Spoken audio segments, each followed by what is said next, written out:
Hello, guys. I am Barry.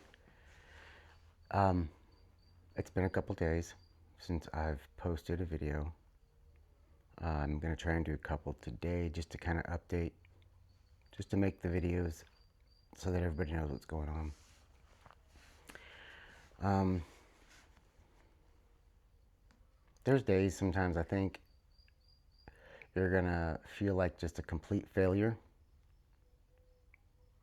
and it would appear that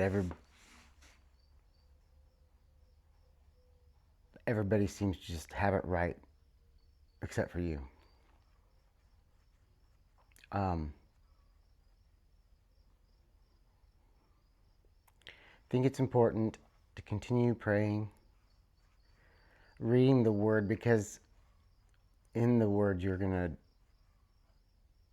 realize that sometimes people who give off, sorry, I'm just going to, the perception of everything, oh, I've got this down, is actually a facade. So it's important not to compare yourself with others, when even others who might perceivably be or want to give off the perception of being more knowledgeable of a subject than they actually are. But that goes with a bunch of places. There's people, because if you notice, a lot of people nowadays, they will finance their rent, they will finance their mortgage, they will finance their car. But come 4th of July, um, all of a sudden they can afford a whole bunch of fireworks. That's just saying that there are people who, just like those who live beyond their means, try to give the perception of an affluence or a type of wealth. There are people who do this on a mental or emotional aspect too. So there are people who will give off the perception that emotionally they've got everything together, that everything is okay. There is no need to pray for me because I've got this. When reality is they're just giving off the perception that they're at this level that they're really not. And even in those aspects, those are the people that I think we do need to pray for still. Um, but if you find yourself being one of those people, you don't have to disclose your struggle, but it's okay to ask others to pray for you. Um, there's a lot of people who are buying things that they can't afford. Some of these things are requirements for survival, but some of these things are not. Um, my heart goes out to people who cannot afford groceries. And when you get to the point where you're putting your groceries on credit cards, well, the way I do banking, everything I purchase goes on a credit card.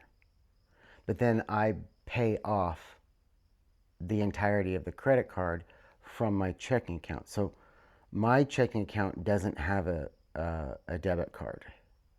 So I get people who put groceries on their credit cards because of the protection you get for your credit card versus having a debit card from a checking account. Those are just protection aspects. Plus, it does make your credit high, so it gives you good credit when people see that you're doing that. Or so the way my credit cards are used is versus having what would normally come out of my checking account now just comes out of my credit cards. And then at the end of the month, or whenever the balance posts, usually I'll go ahead and have that paid in full. And therefore, it's just better when it comes to fraud and stuff like that. But when you're putting your groceries on your credit card, knowing that you're maxing your credit cards out now every month, that what else would you do? I mean, I understand hunger. So now to max out your credit cards to, I don't know, to, well, even to buy gas, that's a necessity. If you got to go to work.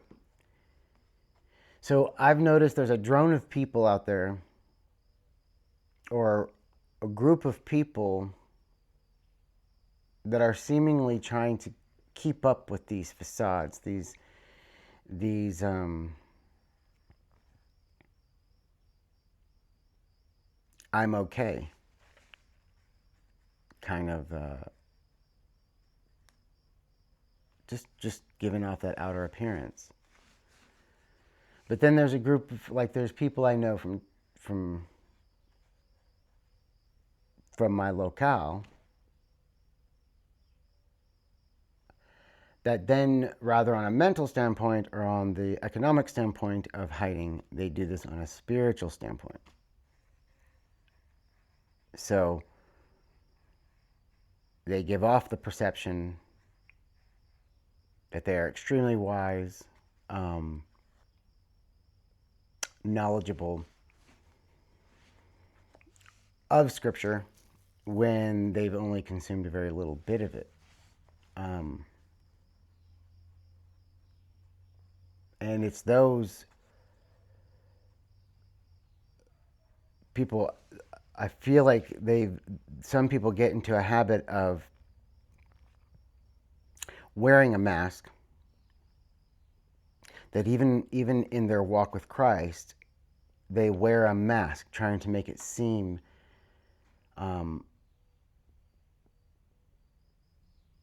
like they have a level that they've achieved in some way. I'm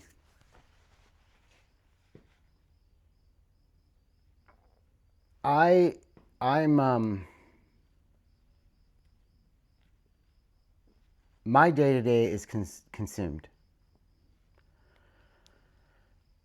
I've come to the point where in my life I just simply don't care about other people's opinions. I don't care what. I'm starting to understand when people are just flat out lying to me, when they say, "Oh, I'm working on this," and they're not.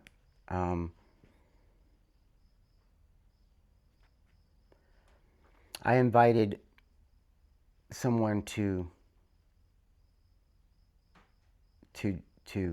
read the Word this morning,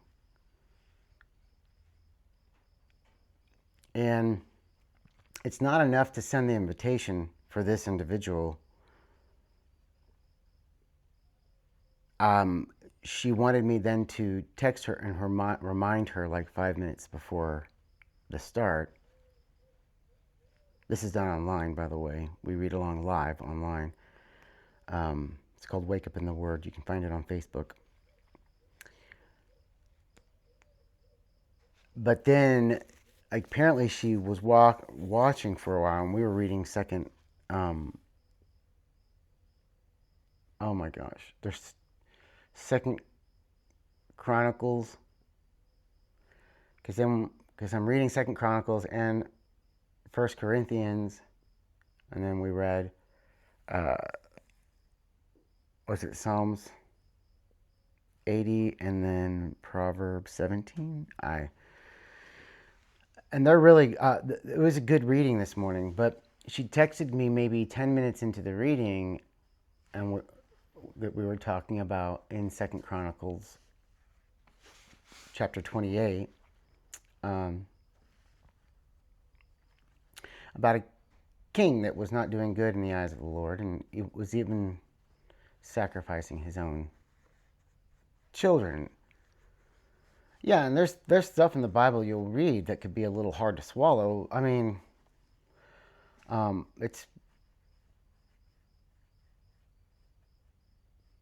but then she texted and said, well, she's got to leave because reading the Bible now puts her in a dark place, and she needs to go worship God later in her own way. I don't know what's going on. All I know is I can send the invite. I don't I don't feel like um, I'm just rambling in this video, by the way. I don't feel like it should be up to me. If I send a birthday party invite, I shouldn't have to be the one to constantly remind you that, okay, this is going to happen. I shouldn't. Um, I think there's a bit of effort on your part, and there. It's odd how in my return to Christ lately, everyone seems to be needing to come to me for the most mundane. It's like I can tell someone, well, you need to go brush your teeth, but then they'll come to me like, well, I need you to I need to brush my teeth. I need you to brush my teeth for me. And so it's not enough to invite someone to a Bible reading, but then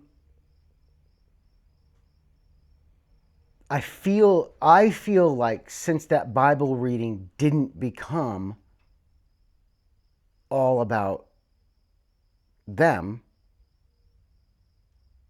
that then they just weren't going to, because this is just genuine Bible reading. We're not really studying the Bible. We're just getting the Bible read, so we can comment, but there's no commentary. And so the objective is just to get the material on our heart, get God's word on our heart, so that it's easier for us to contemplate this. And so it's just, I feel like there's capabilities that other people do have, but for some reason they're not using it. So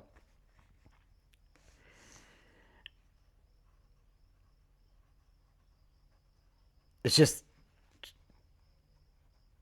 the world right now seems very strange, I guess. Maybe I'm just still getting to know this new me.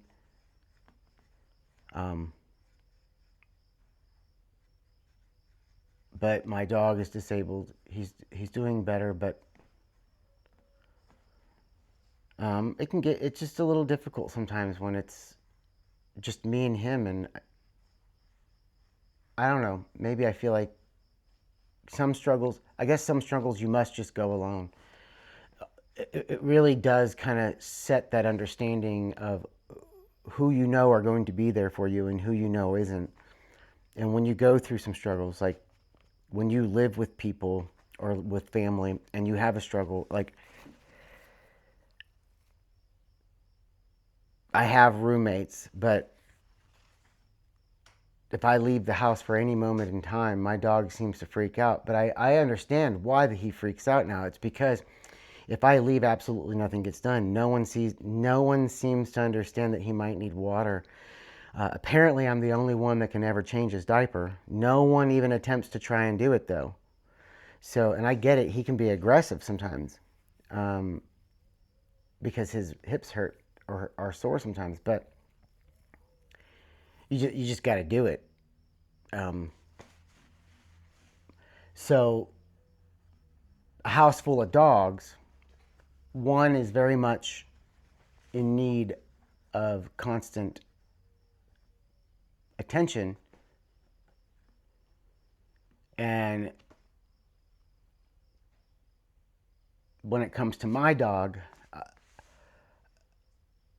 I'm to focus on everyone. I'm to focus on the 4 other dogs in the house and focus less on Denver.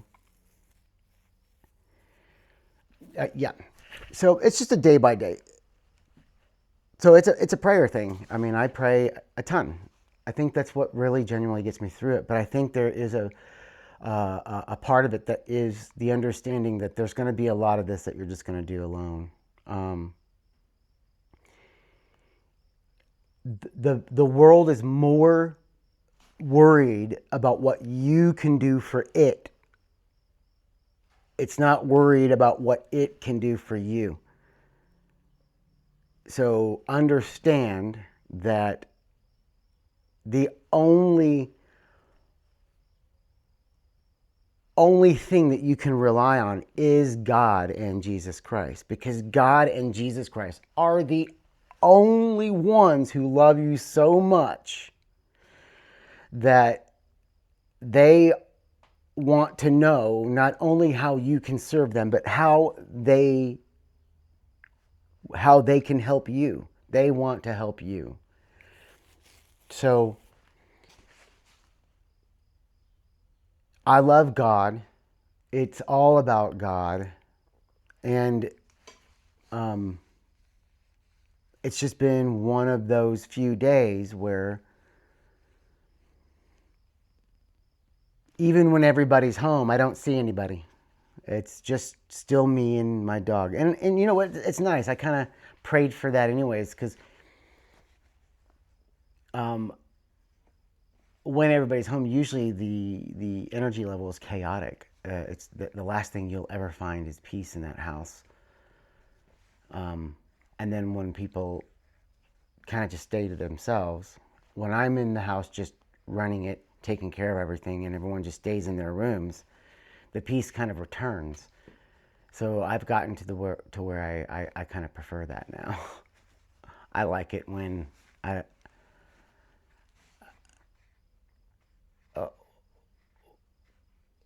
when the understanding is the energy needs to kind of stay low, because it's a zoo. It's a zoo. But I wanted to make this video to just kind of catch everyone up. I'm not discouraged. It's a day-to-day thing. I'm probably going to make another video today where I'm probably just going to talk.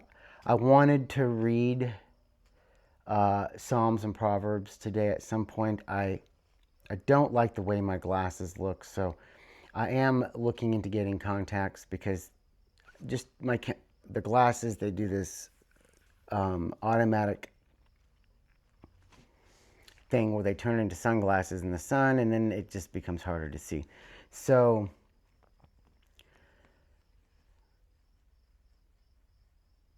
it's been one of those, I don't know if I'm a failure or not a few days, but I know I'm not a failure. So I've gotten in my prayers and confirmation that I'm on the right track. So I love you guys. I am very thankful and grateful that you guys have subscribed and that you continue to watch my videos. I love that you guys comment. I love that I have some people who are in the same boat as me. I love that there are people who I can talk to, who can help me. So I thank you guys for watching this video. If you haven't subscribed, please subscribe. It really helps the algorithm, and apparently when I get to 1,000 subscribers, this is something that I can monetize. So if that ever happens, that would happen. Then I might have been at 100 subscribers, but I'm grateful for what I have. The objective in even starting this wasn't, there was no expectations in doing any of this. It's just to try and get my voice heard. So, like this video, share it with people you know, subscribe if you haven't, and I will see you in the next video. Grace and peace to you all.